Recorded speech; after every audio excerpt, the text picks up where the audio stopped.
పళ్ళు పుచ్చిపోకుండా ఒక రహస్యం చెప్తా. ఇది ఈరోజు ఈ తాడు లాగా ఉంది కదా, ఇది ఒక చెట్టు ఆకుతో చేసింది. దీని లింక్ మీకు డిస్క్రిప్షన్లో ఇస్తా, అమెజాన్లో కూడా దొరుకుతుంది.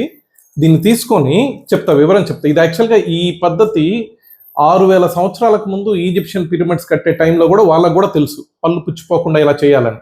ఈ వీడియోలో వాలంటీర్గా ఒక బంగారు తల్లి చిన్న పాప వచ్చింది. ఈ పాపకి ఎలా మేము ఈ పళ్ళు పుచ్చకుండా టెక్నిక్ ఫాలో అవుతామో మీరు చూడండి.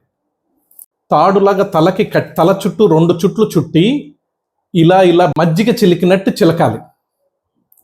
ఖచ్చితంగా మర్చిపోకుండా ఈ విధంగా పొద్దున 10 సార్లు, మధ్యాహ్నం 10 సార్లు, సాయంత్రం 10 సార్లు వారం రోజుల పాటు ఖచ్చితంగా చేయాలి. అలా చేసిన తర్వాత మీరు చూడండి ఏమవుతుందో.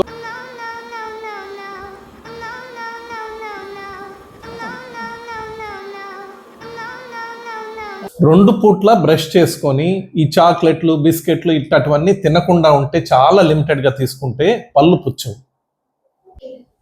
నేనైతే సెన్సోరా పేస్ట్ వాడుతుండా. మీ పేస్ట్లో ఉప్పు ఉందా, బొగ్గు ఉందా, నిమ్మకాయ ఉందా, ఎర్రమట్టి ఉందా కామెంట్స్లో మెన్షన్ చేయండి.